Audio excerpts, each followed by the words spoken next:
તો આજે હતી નિફ્ટીની એક્સપાયરી કેલેન્ડર મિત્રો. કાલના દિવસનું એનાલિસિસમાં જે મેં કીધું હતું કે માર્કેટ અહીંયા રેઝિસ્ટન્સ ફેસ કરશે. તમે જોવા જાવ ઓલમોસ્ટ 24,035 ઓપન થઈને ફટ કરતી લાલ કેન્ડલ બની. સારો ટ્રેડ ક્યારે મળે? જ્યારે લેવલ બ્રેક કરે 23,800 નું. પણ ઓઆઈ ડેટા આજના દિવસનો શું સમજાવે છે તમને લોકોને જોઈ શકો છો. જે દેખાડતો તો સપોર્ટ. હવે કાલના દિવસનો જેને વિડીયો જોયો એ અહીંયા નીચે કોમેન્ટ કરી દો. ઓઆઈ ડેટા મેં અહીંયા સૌથી પહેલા શું કરવા સૌથી પહેલા મેં ઓઆઈ ડેટા ડિસ્કસ કર્યો, કારણ કે ઇન્ડિયા વિક્સ હતો નીચે અને મેં એક બીજી વસ્તુ પણ કીધી હતી કે ઇન્ડિયા વિક્સ લો છે, માર્કેટની રેન્જ નાની છે 800 થી લઈને 24,000ની. આ રીઝનથી મેં પહેલા ઓઆઈ ડેટા ખોલીને તમને સમજાવ્યો અને એના બેઝ ઉપર મેં ચોખ્ખું કીધું હતું કે કાલે 30 થી 40 રૂપિયાનું પ્રીમિયમ વધશે. પ્રીમિયમ વધવાના કારણે શું થયું એ બધી અપડેટ ટેલિગ્રામમાં મેં નાખેલી છે કે 40-50 રૂપિયાનું પ્રીમિયમ વધ્યું તો કઈ રીતે એક કોન્ટ્રા ટ્રેડ પ્લાન કરી શકો. મતલબ કે જ્યાં 2 વાગ્યા પછી, ચોખ્ખું કાલના વિડીયોમાં કીધું હતું 12 વાગ્યા પછી મુવમેન્ટ આવશે, એ લોકોને 12 વાગ્યા પછી મુવમેન્ટ આપણે દેખાડી. પણ જો એક્ઝેક્ટલી ભાઈ અહીંયા 12 બરોબર છે અને ત્યારથી બાદ ઓલમોસ્ટ અહીંયા કેપ્ચર કર્યા 135 પોઈન્ટ.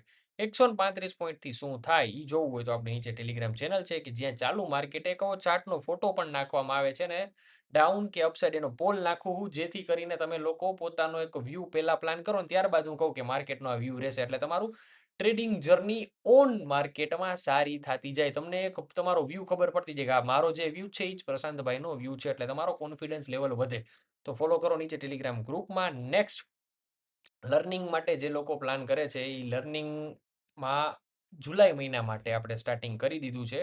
તો ટેલિગ્રામની અંદર એની પણ તમને લોકોનો અપડેટ મળી જશે. જે લોકો જોઈન થવા માગે છે વેલકમ. સો હવે પ્લાન કરીએ આપણે આગળ. તો ફર્સ્ટ તમે લોકો જોઈ શકો છો આપણો આ ટ્રેડ એક્ટિવ નહોતો થયો, પણ 15 મિનિટની જે આ ફર્સ્ટ કેન્ડલ છે એનું એક 50%નું રિટ્રેસમેન્ટ બાકી હતું. એટલે આ રિટ્રેસમેન્ટ આવ્યું આ ગ્રીન કેન્ડલથી અને ગ્રીન કેન્ડલે સેમ આપણા લેવલથી રેઝિસ્ટન્સ ફેસ કર્યું અને ત્યારબાદ જે ટ્રેડ બન્યો એ નાખ્યો તમે ટેલિગ્રામ ગ્રુપમાં. ત્યાંથી તમે લોકો ફૂલ જોઈ શકો. લાંબી વાત કર્યા વગર કહી દઉં બેંક નિફ્ટીમાં શું થયું. તો બેંક નિફ્ટીમાં સેમ 57,600 નું લેવલ બ્રેક થયું, ઉપર ગયું, નીચે ગયું. અત્યારે એમાં આ ટ્રેડ એક્ટિવ કહેવાય. Yes, if you are a future trader, મતલબ કે ફ્યુચરની અંદર તમે ટ્રેડ કરો છો, કોલ પુટમાં નહીં, તો તમારા માટે ટ્રેડ એક્ટિવ કહેવાય.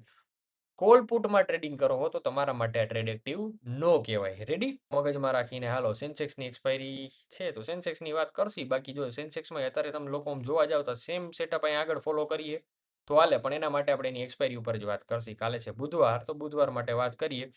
ઇન્ડિયા વીક શું છે એઝ ઇટ ઇઝ પાછો 13નો. એટલે હવે નેક્સ્ટ મતલબ કે કરંટમાં પ્રીમિયમ વધ્યું પણ નેક્સ્ટ એક્સપાયરીનું પ્રીમિયમ કાલ થઈ જાય ડી કે આ ખાસ કરીને નોટિસ કરજો. 40 થી 50 રૂપિયા આજના ભાવના સ્ક્રીનશોટ પાડજો. કાલનો ભાવ માર્કેટ ગમે ત્યાં ખુલે ઉપર કે નીચે, ઇન ધ મની કે એટ ધ મની ના જે પુટ કોલ પુટ છે બેમાં 30 થી 40 રૂપિયા ફટ કરતા ગા. તમે લોકો આ કેલ્ક્યુલેશન નથી કરી શકતા, આના કારણે જ લોસમાં રહ્યો છો. આ ખાસ લર્નિંગ પોઈન્ટ છે, ધ્યાનમાં રાખજો. અને આને પહેલાના ઘણા વિડીયોઝમાં શીખડાયું કઈ રીતે કેલ્ક્યુલેશન કોલ પુટનું કરાય. ચાલો હવે ઓવાઈ ડેટા રીડ કરવાની જરૂર છે તો કે યસ, 30 જૂન પૂરું, 7 જૂનનો ઓવાઈ ડેટા રીડ કરી લ્યો એટલે તમને કાલના લેવલ્સ માટે ખબર પડે. હું ઓવાઈ ડેટાના તમને વધારે પડતા ફોકસ કરાવીશ, જેથી કરીને તમારા ઇન્ટ્રાડેના લેવલ્સ સાચા છે કે ખોટા એ તમે અહીંયા વેરીફાઈ કરી શકો. તો 24,000 રેजिस्टન્સ છે તો કે હા કોલ શોર્ટ છે 70 લાખ, પુટ શોર્ટ છે 52 લાખ. તો 70 જણા સામે 52 જણા ઊભા છે. કોણ જીતે? તો કે 70 જણા છે જાજા એ જીતે. તો રેजिस्टન્સ 24,000 નું સ્ટ્રોંગ છે. યસ, માઇનોરિટી સ્ટ્રોંગ છે એવું કહી શકો. સ્ટ્રોંગ સપોર્ટ તો કે ભાઈ 30 લાખ છે પુટ સેલ, ક્યાં 2 લાખની સામે એક્ઝેક્ટલી 23,600 તો સ્ટ્રોંગ સપોર્ટ એને કહી શકો. એના સિવાય આને સ્ટ્રોંગ સપોર્ટ કહેવાય 800 ને નહીં. તો મતલબ કે કાલના દિવસમાં આપણો વ્યૂ કેવો રહેશે? બેરીસ, કારણ કે અહીંયા મોટી લાલ બે બાર બનેલી છે, એવી મોટી ગ્રીન બાર બની છે 23,400. તો ત્યાં સુધીનું ફોલ આપણે નેક્સ્ટ વીક પૂરતું વીકલી એનાલિસિસ કરીએ તો પ્લાન કરી શકીએ નેક્સ્ટ એક્સપાયરી સુધી. તો આમાં કઈ બીજું વિચારવાનું રહીએ તો કે નહીં, બીજું કાંઈ નહીં વિચારવાનું. સિમ્પલ 800 નું લેવલ કાલ બ્રેક થાય તો આ જ એનાલિસિસ એઝ ઇટ ઇઝ ભાઈ અહીંયા મારા ફોલો થાય. કાંઈ અઘરું કરવાનું જરૂર જ નથી. ટૂંકું ને ટચ. જેટલું ટ્રેડિંગને સિમ્પલ રાખો એટલા તમે પ્રોફિટેબલ બનશો. બીજી એક ટેકનિક કહી દઉં, હંમેશા પ્રોફિટેબલ રહેવા માટે શું કરવાનું ભાઈ? સિમ્પલ. ઓછો એસએલ વધુ પોઈન્ટ, ઓછા લોટ વધુ પોઈન્ટ. આ બે વસ્તુથી જ પોઈન્ટ ઓછા રાખશો અને લોટ વધારે રાખશો તો કોઈથી પ્રોફિટેબલ ટ્રેડર નહીં બનશો. શું બનશો? સ્કેલ પર. અને સ્કેલ પર માટે શું મેં શબ્દ બનાવેલો છે? સ્કેલ્પિંગ કરી અને ભાગી જાવ, લઈને નીકળી જાવ. એના માટે શું કે લઈને કોણ નીકળી જાય? ફટુસ. એટલે સ્કેલ ટુસ સ્કેલ્પ ટુસ શબ્દ મેં બનાવેલો છે. જે લોકો સ્કેલ્પિંગ કરીને પોતાની જાતને ટ્રેડર કહે છે ને એના માટે. બરોબર છે. બાકી ઇન્ડિયા વિક્સ જ્યારે 13 હોય ને ત્યારે શોર્ટ સેલિંગ થાય જ નહીં. શોર્ટ સેલિંગ હું અહીંયા જે 13 ના ઇન્ડિયા વિક્સ છે ડેલ્ટા ખાવા માટે હું શોર્ટ સેલિંગ કરું. તમે લોકો જોવો જ છો આપણે કઈ રીતે ટ્રેડ પ્લાન કરીએ છીએ. સો મેજોરિટી વસ્તુ શું હોય ટ્રેડિંગને એઝ અ ચેલેન્જ તરીકે લ્યો અને જે લોકોને કેવું ખુરાતન ચડતું હોય ને કે ભાઈ માર્કેટ મોરે મોરો આપે તો હું મોરે મોરો આપું, એના માટે શેર બજાર છે. આમાંથી ઘર હલાવવું હોય, થોડો નફો કમાવવો હોય તેના માટે નથી છે, પણ એક ડિસિપ્લિન છે. ભાઈ હવે ગયા મહિને ઓપ્શન બાઇંગની અંદર 12 ટ્રેડ જ હતા મારા ખુદના. 12 ટ્રેડની અંદર એમાં ઓછામાં ઓછા 5 થી 6 જેવા એસએલ હતા. બરોબર છે. એનું સ્ટેટમેન્ટ આપણે લર્નિંગ ગ્રુપની અંદર પ્રોવાઈડ કરી દેશું. જ્યાં તમને એસએલથી માંડીને ટાર્ગેટ બધું જોવા મળી જશે. તો 12 ટ્રેડ 20 દિવસની અંદર હવે તમે લોકો જોવા જાઓ 8 દિવસ મેં ટ્રેડ જ નથી કર્યો એનો મતલબ. તો તમે લોકો તો રોજ ઉઠીને કંઈક ને કંઈક ઘોઘાણી કરો. મેઈન આ નેગેટિવ પોઈન્ટ છે. એટલે આ સુધારી લેજો. વાત કરી દીધી તમને કાલના એનાલિસિસની, તો તમે અત્યાર સુધી સાંભળ્યું તો એનાલિસિસ તો સિમ્પલ જ છે.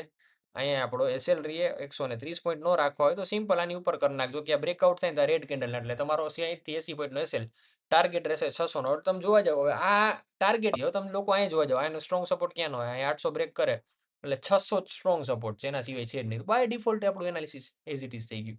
બેંક નિફ્ટીમાંય સેમ, નિફ્ટીમાંય સેમ. જાજી મહેનત જ નથી. જે લેવલ્સ છે એ એઝ ઇટ ઇઝ ફોલો કરવાના છે. ટૂંકું ટચ સિમ્પલ એનાલિસિસ હતું. જે ના સમજાય એ લોકો કોમેન્ટ કરો. જે બીજું શીખવા માંગે એ કોમેન્ટ કરો. મારી ફૂલ ઈચ્છા એવી રહી કે હું સારો કન્ટેન્ટ આપું, પણ થોડીક સમયની અભાવને કારણે આપણે પહોંચી વળતા નથી. એટલે ટેલિગ્રામમાં ફોલો કરતો રહેજો. પણ નેક્સ્ટ વિડીયોમાં જય હિન્દ, જય ભારત.